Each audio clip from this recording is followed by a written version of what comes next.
चलिए दोस्तों वीडियो की शुरुआत करते हैं। सबसे पहले कंपनी की बात करते हैं। पहली कंपनी का नाम है दोस्तों IDFC first bank limited. But इसको डिस्कस करने से पहले अगर आपने अभी तक चैनल को सब्सक्राइब नहीं किया है तो चैनल को सब्सक्राइब करके बेल आइकन को प्रेस कर लो ताकि आने वाली जितने भी वीडियोस हैं उसका नोटिफिकेशन आपको सबसे पहले मिल सके। और एक डिस्क्लेमर भी है, जो भी न्यूज़ एंड अपडेट्स हम लोग कवर करेंगे वो सारी एजुकेशन पर्पज़ के लिए है, सीखने के लिए है, तो उसको किसी भी तरह का इन्वेस्टमेंट एडवाइस मत समझना। आप खुद से भी रिसर्च और एनालिसिस कर सकते हैं। तो चलिए दोस्तों वीडियो की शुरुआत करते हैं। सबसे पहले बात करते हैं आईडीएफसी फर्स्ट बैंक से रिलेटेड कुछ इंपॉर्टेंट न्यूज़ एंड अपडेट्स के बारे में। दोस्तों कंपनी का हालिया परफॉर्मेंस अगर हम देखें तो बाकी बैंकिंग कंपनीज के मुकाबले इसका परफॉर्मेंस हमें काफ़ी बेहतर देखने को मिला है। और इसका ये काफ़ी बड़ा कारण हो सकता है कि आईडीएफसी फर्स्ट बैंक ने हाल ही में जो Q4 के अर्निंग्स को रिपोर्ट किया था उसमें मार्केट कंपनी के नेट प्रॉफिट से काफ़ी कम उम्मीद लगाकर चल रही थी, बट कंपनी ने एस्टिमेट को भी बीट कर दिया था। जिस वजह से आईडीएफसी फर्स्ट बैंक के शेयर में 2.5% की हमें तेज़ी देखने को मिली थी। और साथ में कंपनी की जो एसेट क्वालिटीज़ हैं उसमें भी स्ट्रेंथ हमें देखने को मिली थी। तो ये सारी चीज़ें लगातार आईडीएफसी फर्स्ट बैंक को ऊपर ले जाने में हेल्प की है। बाकी अगर आईडीएफसी फर्स्ट बैंक के करंट वैल्यूएशन को देखें ईपीएस के हिसाब से, तो ईपीएस तो लगातार पिछले कुछ टाइम में कंपनी का नीचे ही गया है, बट कंपनी के वैल्यूएशंस नीचे ईपीएस होने की वजह से लगातार हमें ऊपर जाते हुए देखने को मिले हैं। देखो सिंपल सी बात है कि जब वैल्यूएशन नीचे जा रहा है तो इसका मतलब दो कारण हो सकता है, या तो शेयर नीचे जा रहा है या फिर कंपनी के ईपीएस ऊपर जा रहे हैं। अगर ईपीएस नीचे आ रहा है तो फिर वैल्यूएशन ऊपर जाता हुआ दिख सकता है अगर कंपनी के शेयर प्राइस में तेज़ी दिख रही है। तो पिछले कुछ टाइम में जो तेज़ी दिखी है उस वजह से इस कंपनी का जो करंट प्राइस ट्रेडिंग मल्टीपल्स है वो 40 पे आ चुका है, जो कि इसके पीयर्स के हिसाब से अगर हम देखें तो सबसे ज़्यादा है। चाहे एचडीएफसी बैंक का देखो, आईसीआईसीआई बैंक का देखो, एक्सिस का देखो या किसी दूसरे बैंक का देख सकते हो आप। वैल्यूएशन वाइज ये कंपनी सबसे ऊपर हमें देखने को मिलती है। 38 का प्राइस ट्रेडिंग मल्टीपल्स इनका फिलहाल है। और इसके बाद जो सबसे महंगा वैल्यूएशन है वो हमें दिखता है कोटक महिंद्रा बैंक का 19.63 का, सॉरी यस बैंक का है 20.71 का। ठीक है, तो आईडीएफसी फर्स्ट बैंक का हालिया परफॉर्मेंस की वजह से वैल्यूएशंस भी लगातार हमें ऊपर जाती हुई दिखी है। बट कुछ चीज़ें ऐसी हैं जो कि आरबीआई नहीं, आईडीएफसी फर्स्ट बैंक के लिए प्रॉब्लम हो सकती है। और वो चीज़ें हैं आरबीआई की न्यू बोल सकते हैं फोरकास्ट, जो कि 2027 के फाइनेंशियल ईयर को लेकर रही है। जीडीपी ग्रोथ फोरकास्ट आरबीआई ने दे दिया है 2027 के फाइनेंशियल ईयर को लेकर, और वो है 6.6%। और जीडीपी ग्रोथ पहले के फोरकास्ट के हिसाब से अगर हम देखें तो कम की गई हैं। तो इसका मतलब ये है कि इस बार 2027 के फाइनेंशियल ईयर में उस हिसाब से हमें ग्रोथ देखने को नहीं मिलेगी जिस हिसाब से हम उम्मीद कर रहे थे। और ऐसे में सबसे पहले जो कोई सेक्टर फोकस में आता है तो वो आता है बैंकिंग सेक्टर। ये अक्सर जीडीपी फोरकास्ट कम कब किया जाता है, जब महंगाई बढ़ने की पॉसिबिलिटीज़ रहती हैं। और महंगाई जब बढ़ता है तो रेपो रेट भी बढ़ने का चांसेस रहता है, और रेपो रेट जब बढ़ता है तो इससे बैंक्स बिल्कुल भी खुश नहीं होती हैं। और आरबीआई ने बताया है कि 2027 के फाइनेंशियल ईयर को लेकर उनका जो जीडीपी फोरकास्ट था फर्स्ट क्वार्टर को लेकर वो 6.8% का था, जो कि अब कम कर कर उन्होंने 6.6% कर दिया है। सेकेंड क्वार्टर को लेकर 6.7% का था, अब उन्होंने कम कर 6.3% कर दिया है।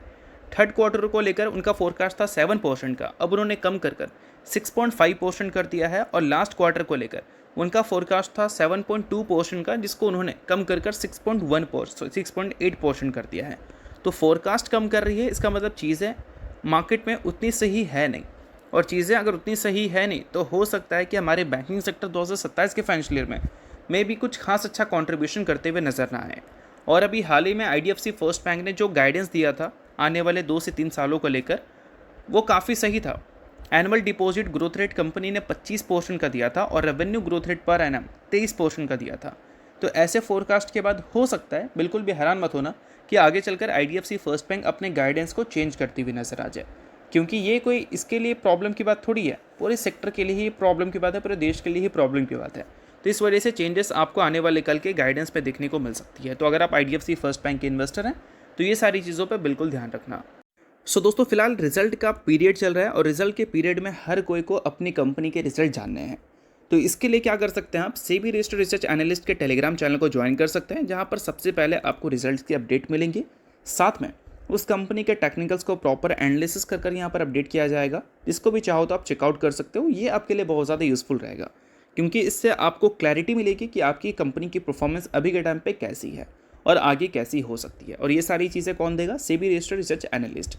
तो इसके लिए आप टेलीग्राम चैनल को ज्वाइन कर सकते हैं, ज्वाइन बिल्कुल फ्री में कर सकते हो। मल्टीपल कंपनी के चार्ट्स आपको दिख जाएंगे जिसको आप चेकआउट भी कर सकते हो। तो लिंक डिस्क्रिप्शन में है, लिंक के थ्रू जाकर चैनल को ज्वाइन कर लो। बाकी इसके अलावा दोस्तों बात कर लेते हैं अगली कंपनी के बारे में, जिसका नाम है Dixon Technologies India Limited. Dixon Technologies की बात करें तो पिछले कुछ दिनों में डिक्सन टेक्नोलॉजीज से रिलेटेड मल्टीपल बड़ी बड़ी खबर हमें देखने को मिली है। कल के दिन डिक्सन का शेयर परफॉर्मेंस अच्छा दिखा था, 2% की तेज़ी दिखी थी।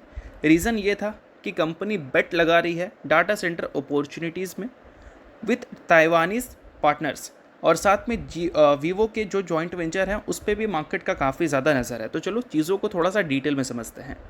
देखो यहाँ पर मेंशन किया गया है कि थर्सडे यानी कि कल के दिन कंपनी ने अनाउंसमेंट किया था कि ये अपने इलेक्ट्रॉनिक मैन्युफैक्चर आउटलाइन प्लान को थोड़ा एक्सपैंड कर इंटर करने वाली है fast growing data centre hardware segment में through partnership with a Taiwanese company, और इसके लिए वो मैन्युफैक्चरिंग फैसिलिटी सेटअप करने वाली है चेन्नई में, और ये नई मैन्युफैक्चरिंग फैसिलिटी होगी। और ये सारी चीज़ें CNBC TV 18 के ज़रिए कंपनी के मैनेजमेंट ने क्लैरिटी दिया है। और ये सारी चीज़ें अगर जल्द ही शुरू हो जाता है डिक्सन के साइड से, तो एक न्यू बिजनेस सेगमेंट डिक्सन का हम देखेंगे IT हार्डवेयर का, जिससे आने वाले कल में एक अच्छे रेवेन्यू गाइडेंस कंपनी दे सकती है। ऑलरेडी कंपनी ने गाइडेंस दे रखा है 2030 को लेकर कि 40,000 करोड़ के ऊपर का रेवेन्यू यहाँ से हम जनरेट करना शुरू कर देंगे। अब उसकी शुरुआत कंपनी फाइनली हमें करती हुई देखने को मिलेगी, क्योंकि इसके लिए कंपनी ने पार्टनरशिप वगैरह कर लिया है। तो ये सारी चीज़ें एक तरह से काफ़ी अच्छी बन जाती है डिक्सन के लिए। बाकी रिसेंटली एक और न्यूज़ हमें देखने को मिला था डिक्सन से रिलेटेड, बट इसको डिस्कस करने से पहले अगर आपने अभी तक सेबी रजिस्टर्ड टेलीग्राम चैनल को ज्वाइन नहीं किया है तो उसको जाकर ज़रूर आप ज्वाइन कर लो। लिंक आपको डिस्क्रिप्शन में देखने को मिल जाएगा। लिंक के थ्रू जाकर चैनल को बिल्कुल फ्री में आप ज्वाइन कर सकते हैं। अब रिसेंटली एक न्यूज़ ये देखने को मिली थी कि आसूस ने प्लान किया है कि इंडिया मेड लैपटॉप्स को और भी ज़्यादा बढ़ाया जाए। तो इसके लिए उन्होंने डिक्सन टेक्नोलॉजीज़ के साथ एम कर रखा है कि ग्रो करना है मेट्रो सिटीज़ में। अभी आसूस एक्सपेक्ट कर रही है कि लोकल मैन्युफैक्चर लैपटॉप का जो अकाउंट्स है वो 30% होना चाहिए। वही पिछले साल जो अकाउंट्स है वो 10% का था, यानी कि 10% से सेल्स को वो लोकल मैन्युफैक्चरिंग के तौर पर अगर हम देखें तो 10% से वो बढ़ाकर 30% करना चाहती है। यानी कि आने वाले कल में डिक्सन टेक्नोलॉजीज़ के लिए आसूस के जो लैपटॉप्स मैन्युफैक्चरिंग का कॉन्ट्रैक्ट है वो कंपनी के लिए बढ़ता हुआ दिख सकता है, और नए एरियाज़ में कंपनी हमें एक्सपैंड भी करती हुई दिख सकती है। तो बेशक ये काफ़ी अच्छी न्यूज़ बन जाती है डिक्सन टेक्नोलॉजीज़ के पॉइंट ऑफ व्यू से। बाकी डिक्सन टेक्नोलॉजीज़ का करंट वैल्यूएशन पिछले 5 साल का लोवेस्ट लेवल पे है, ये तो हमने डिस्कस कर ही रखा है। जो कंपनी का वैल्यूएशन ट्रिपल डिजिट में हमें देखने को मिलता था वो भी हमें फ़िलहाल सिंगल डिजिट में देखने को मिल रहा है, और करंट वैल्यूएशन जिसका है वो इंडस्ट्रीज़ के पी से स्लाइटली अप है। बीच में इंडस्ट्रीज़ के पी से भी नीचे चला गया था, बट अभी अगर देखोगे तो स्लाइटली ऊपर जा चुका है। तो आने वाले अर्निंग्स अगर कंपनी के लिए बेहतर होते हैं और ऐसे ही कंपनी से रिलेटेड अच्छे अच्छे बिजनेस के न्यूज़ हमें सुनने को मिलते हैं, तो इन्वेस्टर की जो कॉन्फिडेंस है इस कंपनी को लेकर वो बैक टू नॉर्मल हो सकती है। तो फिर इन्वेस्टर्स के लिए वो एक अच्छी बात होगी। बाकी अगर आपने अभी तक डिक्सन टेक्नोलॉजीज़ को लेकर किसी भी तरह का डाउट्स एंड क्वेरीज क्लियर नहीं किया है तो सेबी रजिस्टर्ड टेलीग्राम चैनल पे चले जाओ, वहाँ पर डाउट्स एंड क्वेरीज को आप क्लियर कर सकते हो।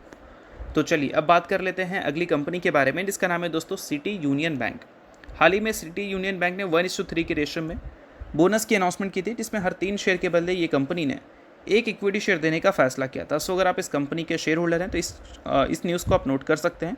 शेयर होल्डर नहीं है आप इग्नोर कर सकते हैं, न्यूज़ थी इस वजह से मैंने बता दिया, बाकी ये किसी भी तरह का रिकमेंडेशन नहीं है। तो होप करता हूँ ये वीडियो आपको अच्छा लगा। लाइक कीजिए, पहली बार सब्सक्राइब कीजिए। वीडियो के लिए बहुत बहुत शुक्रिया।